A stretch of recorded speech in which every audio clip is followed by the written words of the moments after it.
It costs time and money to get a new client into your salon business, and that cost only increases over time. Far better if we can turn them into brilliant, profitable, regular customers as quickly as possible.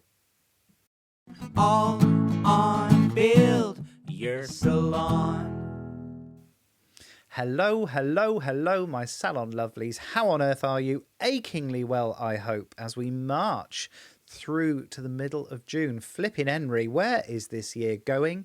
Apparently it's a sign of aging when the years get faster and faster, and my goodness, this one's just gone in a blink. I can't quite believe that we're heading towards the middle of the year. Opportunity, of course, at the end of each quarter to reset your salon business goals and your personal goals too. Why not take it all in?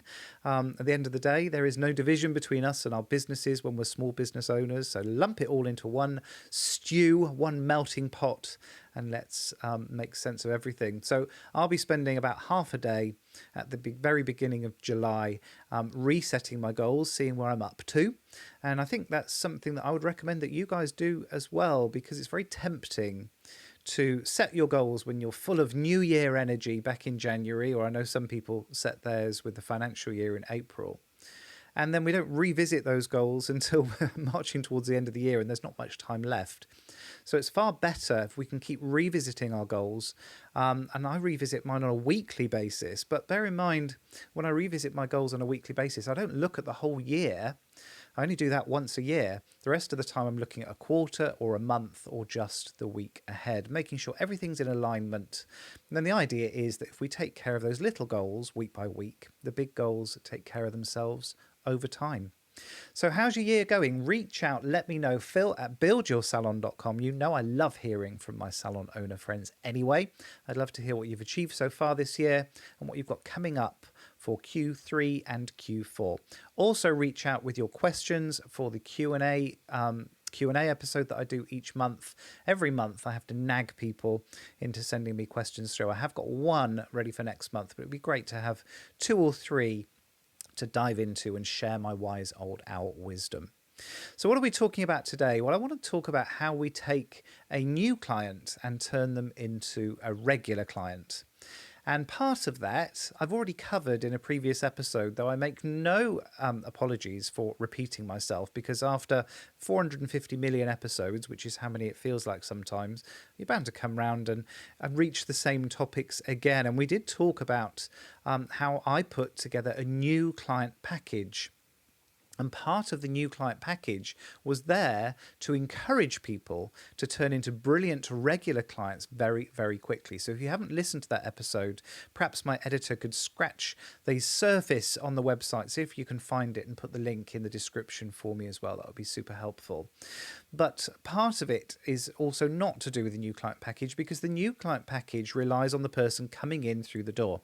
And what I want today to be about is actually some of the stuff that we can be doing before that visit and after that visit as part of a new client journey. And this is something that I've coached a few people through on a one-to-one basis this year. And I think it's something that we're going to have to be much smarter about, because the cost of getting a new client into your business, either in monetary terms as far as your marketing is concerned, or in time terms, the amount of time it takes you to bring a new client through that know, like and trust journey and actually into the business, is considerable. And the cost of bringing new clients into your business is only ever going to increase. We've seen that with Google ads. We've seen it with Facebook ads. As the marketplace intensifies on a marketing platform, the cost of getting a new client into your business increases. And as we get a more crowded marketplace, just in the salon business in general, there are, I've been saying for a while, too many salons out there. I'm sorry, there's about 25% of the salons that we have here in the UK should close so that everybody else can survive and thrive and get busy. But in that marketplace, it means we're fighting much harder to get new clients through the door. And I don't think there's enough work being put in a lot of salons with that golden opportunity of a new client to turn them into somebody profitable and long term. And this actually comes from a question that we had in the Q&A episode a couple of weeks ago from Roz down in Clifton, talking about how we turn a seasonal business into something that's busy all year round. And what we want is to turn those walk-ins into regulars. So, what can we be doing? Well, the first thing I want you to do is just mentally shift away from being a salon business owner into being a customer. And I want you to appreciate how horrible it is to go and try and find a new salon to carry out your services for you. And I'm not talking about those customers who drift from place to place, only go there once or twice when there's an offer on and go somewhere else. They're a different breed. We don't want to be encouraging those people into our business. Honestly, there are plenty of bottom feeders who would happily undercut you on price and mop up those disloyal customers at an absolute bargain and let them get on with it. They are not the people that you should be building your business on. What we want is those people who would normally be going to a salon regularly.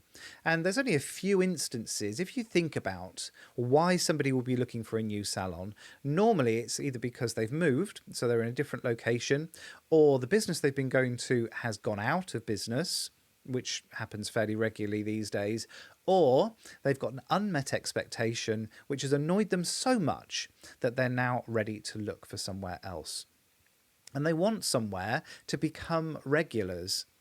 But going into a salon for the first time is bloody intimidating because you don't know where to put your coat and you don't know who's going to be greeting you and you don't know where to go if you need a wee and you don't know if you can ask for a coffee and all of those things that we take for granted as people that understand your... I'm ranting. Listen to me starting to rant. Calm down, Phil. Goodness sake, the sun's out.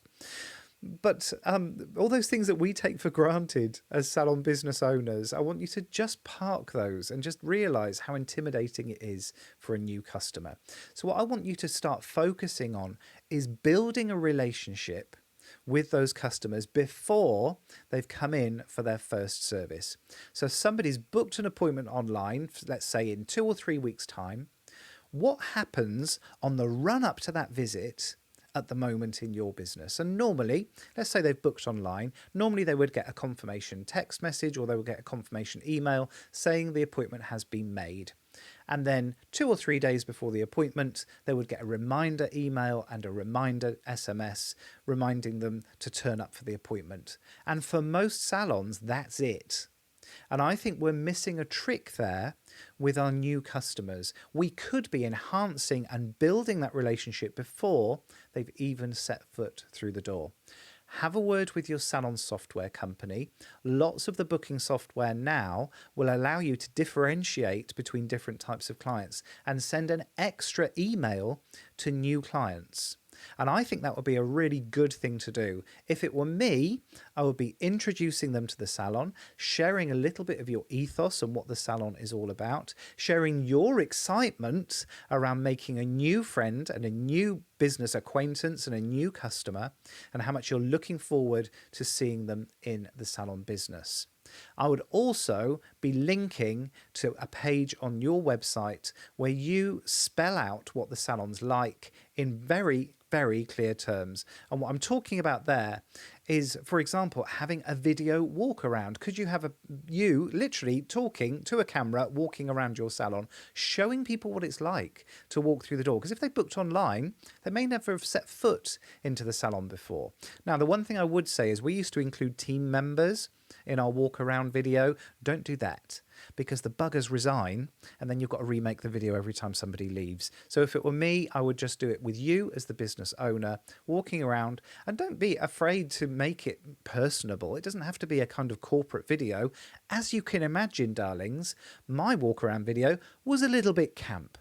And we enjoyed ourselves on those videos. And I used to literally show people where the toilets were in case they needed a wee while they were going. And I'd show them where they were going to hang their coats up and where they would get their hair washed and all the rest of it. And a little walk around in the salon. It's only going to be a 30, 45-second video. But it could make all the difference to a new client feeling a little bit less intimidated and a bit more comfortable.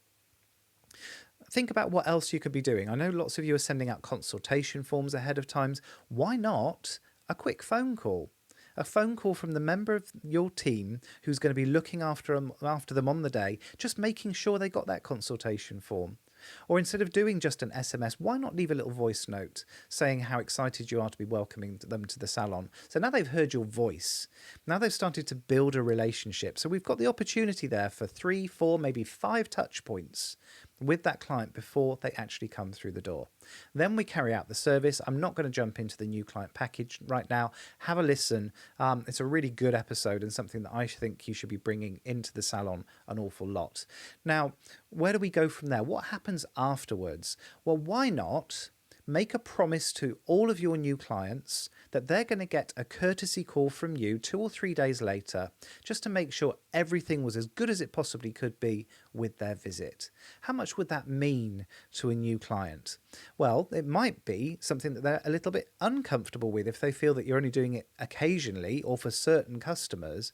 But if you're doing it for every customer who comes to you new into the salon, and that's your policy, and you can explain that to your client, I think there's an awful lot of marketing bang for your buck there. And all it is one sentence. Just so you know, it's our policy to call all new clients 2 or 3 days after their visit, just to make sure everything was great this time. Now, the reason we tell them this is if they see your number flash up and they're not expecting a phone call from you, most people won't answer. But if they see your number flash up and they were expecting that call, they know that it's okay to answer and respond. Now, some people may not answer anyway. That's fine. The point is you've delivered on the promise that you've made in the salon. Now, if you do get some feedback, you need to be prepared for the fact that maybe that feedback isn't always going to be completely fantastic. It might be that they were a bit disappointed or they weren't quite 100% happy, but what a golden opportunity. Can you think how many people, as a new client, would go into a salon, maybe they're not satisfied, how many of them are actually going to bother complaining and going back? Most will just go somewhere else again. Whereas if you have that courtesy call and they spell out their dissatisfaction, you have an opportunity to put things right and build a solid relationship with someone who's going to become a regular client. Now, I've spelt out when I've been talking about my new client package that we don't discount new client visits. In fact, my new clients pay more than everybody else for certain things. So we include a retail product, for example. But the other thing we include is a discount voucher on their second visit, because I want them to come back soon, and that's a short-dated return visit voucher. So they don't get to spend that voucher with the discount if they're going to come in 3 or 4 months' time. They need to be back in the salon in 6 weeks or less, because all of it's about getting people back in the salon, back in the chair, building that relationship, nurturing excellent habits in our new clients. And the other part of it is turning them into profitable regulars as quickly as we can. And that, my dears, comes down to your consultation. It's about making sure they're taking those add-on services when you recommend. It's about making sure they're acting on your retail recommendations. I get really fed up I'm ranting again. What is it with me today? I need to change my coffee. But I get really fed up going into salons and talking to salon owners and a lot of team members as well, where they say, I don't like selling. That's not what I'm here for. Yes, you bloody well are, because selling is about connecting your client with the best possible solution for them. And the best possible solution for them is very often either additional services or take-home products. How dare you not sell to your client? You need to shift your mindset around selling and appreciate that the better you sell, the better job you are doing for your customers. So get to grips with the consultation, get to grips with selling, get the right products and services in front of your customers on a regular basis, and get them used to the fact that this is how you do business in a professional way. So what have I missed? What else could we be doing to deepen and nurture those regular client relationships? Reach out, let me know. Phil@buildyoursalon.com. You know I love hearing from you anyway, but I love hearing tips and tricks and little shortcuts that you've come up with that I can then share with the rest of my audience. And I'd love to be naming you in a future episode. Also reach out with your questions for my Q&A episodes. And also if you or you know somebody who would like to be a guest on the Build Your Salon podcast, I love having guests on. It really breaks things up and keeps things spicy and interesting for me. Keeps me on my toes, my darlings. Just 7 short days until I'm coming in your eyes and ears again with another dose of wise old owl wisdom. And until then, take care.